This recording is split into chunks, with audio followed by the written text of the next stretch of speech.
The historical evidence surrounding Jesus' race is debated and complex. While there is no definitive proof that Jesus was black in the modern racial sense, there are cultural, geographic, and textual clues that suggest he likely looked darker-skinned than the typical European depictions in Western art. Below are 10 historical and contextual facts, often cited to support the idea that Jesus may have been black, or at least non-white and Afro-Asiatic in appearance. When Jesus was born in the Middle East, Bethlehem, Judea, it's fascinating how many of us have grown up seeing images of Jesus that don't quite match historical reality. Here's something that might surprise you. Jesus wasn't born in Europe, he was born in Bethlehem, Judea, right in the heart of the Middle East.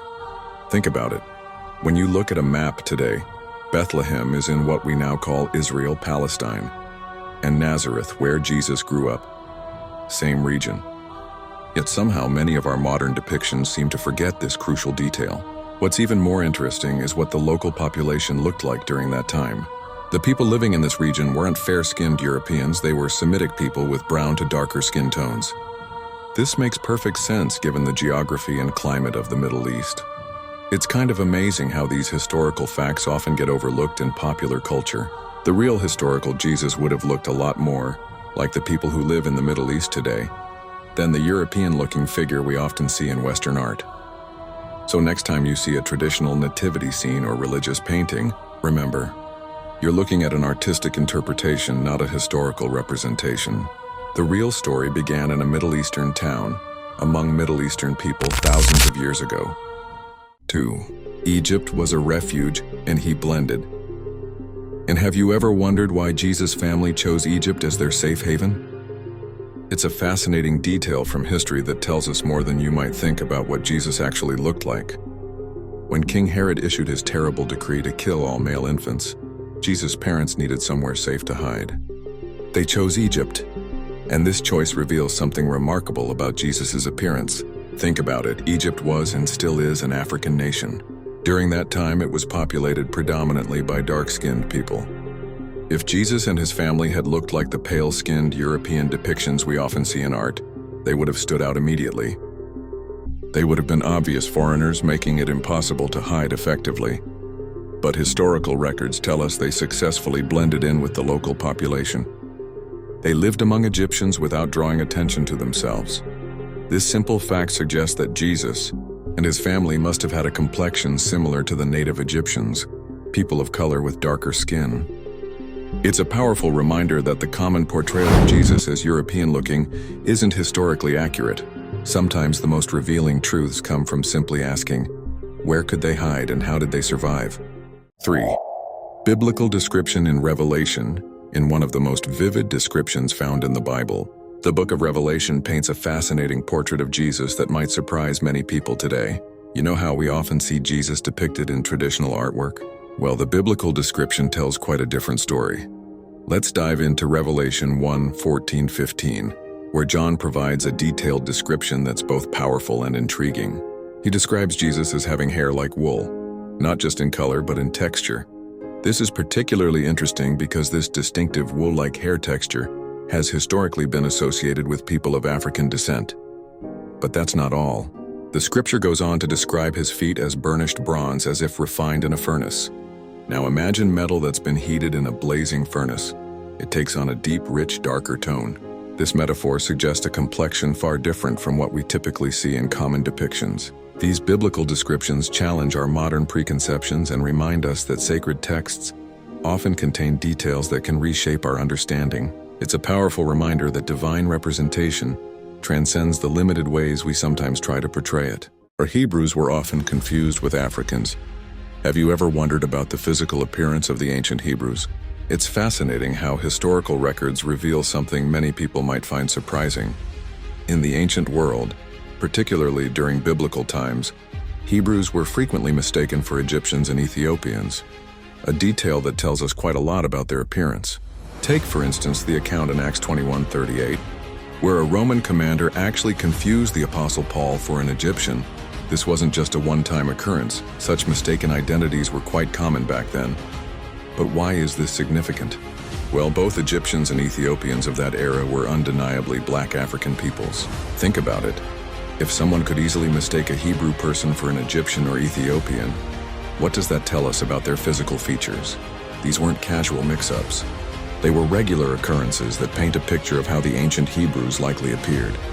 This historical reality challenges many modern assumptions and artistic depictions we've grown accustomed to. It's a reminder that history is often more complex and diverse than we might imagine, and that our understanding of ancient peoples continues to evolve with historical evidence. 5. The region was a melting pot of Afro-Asiatic peoples. Let's talk about something that often gets misrepresented in art and media: the true cultural makeup of ancient Galilee and Judea. You know those classical paintings showing biblical figures as fair-skinned Europeans? Well, history tells us a completely different story. 2,000 years ago, this region was one of the most diverse places on Earth, a true melting pot where cultures from North Africa, Arabia, and the Levant came together and mixed. Imagine walking through the bustling markets of Jerusalem or Nazareth. You'd hear countless languages, see different styles of dress, and encounter people of various skin tones, primarily brown and black. Think of it like an ancient crossroads where traders, travelers, and settlers from Egypt, Ethiopia, Arabia, and the Mediterranean all converged. These weren't isolated communities. They lived together, traded together, and over time, their cultures and bloodlines merged. This is why it's historically inaccurate to portray the people of this region as white Europeans. The reality was much more colorful and diverse, with most people having brown skin tones typical of Afro-Asiatic peoples. It's time we embrace this rich multicultural heritage and tell the story as it really was. 6. The Roman view of Jews. Have you ever wondered how ancient Romans viewed and described the Jewish people? Their historical accounts paint a fascinating picture that might surprise many people today. The renowned Roman historian Tacitus, along with other Roman writers, left us detailed descriptions of the Jewish people they encountered. In their writings, they consistently described Jews as having dark skin, distinctively curly hair, and what they called peculiar features. These physical descriptions are particularly interesting because they align closely with what we would today associate with African or Afro-Asiatic populations. This historical perspective challenges many modern assumptions and reminds us that the ancient world was far more diverse than we often imagine. It's a powerful reminder that the Mediterranean region was a true melting pot of cultures and peoples, where different ethnic groups lived, traded, and interacted regularly. These Roman accounts help us understand not just how Jews were perceived in ancient times, but also give us valuable insights into the complex racial and ethnic dynamics of the ancient Mediterranean world. It shows us that human migration and diversity are not modern phenomena. They've been part of our story for thousands of years. 7. Early Christian art in Africa. Did you know that some of the oldest Christian art in the world comes from Africa? And here's something fascinating. These ancient artworks show Jesus and biblical figures as black people.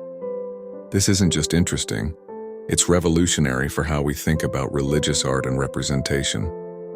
Picture yourself walking through ancient churches in Nubia, Ethiopia, and Egypt. On their walls, you'd find stunning murals and icons dating back to the earliest days of Christianity. These weren't just any religious paintings. They were powerful statements of faith and identity, created long before European artists began depicting biblical figures. What makes these African artworks so special is how they naturally portrayed holy figures as looking like the local people. In Ethiopian churches, you'd see a black Jesus with distinctly African features. In Nubian monasteries, biblical scenes featured dark-skinned prophets and saints. These weren't political statements. This was simply how these early Christian communities saw their faith. This reminds us that Christianity has deep African roots, and these early artistic traditions tell us something profound. Faith transcends any single cultural interpretation. These ancient African Christian artworks don't just preserve history, they challenge us to think differently about how we visualize spirituality and divinity in our own time. Enjoying the video, correct? Make sure to hit that subscribe button, turn on the notification bell. Please leave your feedback, hit like, share the content. 8. Ancient Jewish communities in Africa. Did you know that long before the modern era, vibrant Jewish communities flourished across Africa? Let me tell you about one of history's most fascinating yet often overlooked chapters. Picture ancient Ethiopia, Sudan, and Egypt. These lands were home to thriving Jewish communities, with the most well-known being the Beta Israel of Ethiopia. These weren't just small isolated groups. They were established communities with rich traditions and deep historical roots. What's particularly interesting is how these African Jewish communities maintained their cultural and religious connections with Israel across vast distances and centuries. They preserved ancient Hebrew practices, celebrated the same festivals, and kept their faith alive in unique ways that blended with local African traditions. This history challenges many people's modern perceptions. When we think about what ancient Jews looked like, including historical figures like Jesus, these African Jewish communities give us important clues. They remind us that Judaism has always been more diverse than many realize, spanning continents and cultures. The story of African Jews isn't just a footnote in history. It's a powerful reminder of how faith and culture can transcend geographical boundaries and thrive in unexpected places. 9. Jesus was from a poor working-class family. When we think of Jesus today, many artistic depictions show him as a pristine figure with fair features, but the historical reality tells a very different story. Jesus of Nazareth was born into a humble working-class family, far from the marble halls of Roman power and privilege. As the son of a carpenter, Jesus himself would have learned the trade, spending long days working with wood under the scorching Middle Eastern sun. Picture the rough hands, the weathered face, and the strong arms of someone who knew physical labor intimately. This wasn't someone who lived in luxury. This was a man who understood the daily struggles of ordinary people. In the hot, arid climate of ancient Judea, anyone who worked outdoors would have developed deeply tanned skin from constant sun exposure. Jesus would have looked like his fellow laborers, dark-skinned, sun-weathered, and bearing the physical marks of his trade. This humble background made Jesus relatable to the common people of his time. He wasn't some distant figure in an ivory tower. He was one of them, understanding their hardships because he lived them himself. It's a powerful reminder that some of history's most influential figures came not from positions of privilege, but from the everyday working class. 10. European white Jesus images came centuries later. Have you ever wondered why Jesus is often depicted as a European man with flowing brown hair, blue eyes, and fair skin? Well, here's something that might surprise you. This widely recognized image isn't historically accurate at all. The Jesus we commonly see in paintings and artwork today was actually created during the Renaissance period in Europe, centuries after his time. Think about it. Jesus was born in the Middle East in what is now modern-day Palestine. He would have had features typical of people from that region. So why the dramatic makeover? The transformation of Jesus' appearance was largely driven by European political and cultural influences. During the Renaissance, powerful European institutions wanted to make Christianity more relatable to their communities. Artists began portraying Jesus with features that matched their local population, essentially recreating him in their own image. It's fascinating how this European interpretation became so deeply embedded in global Christian art that many people today assume it's historically accurate. But the truth is, this familiar image of Jesus is more a product of Renaissance-era European art and politics than any historical reality. It's a powerful reminder of how art and imagery can shape our perceptions, even across centuries.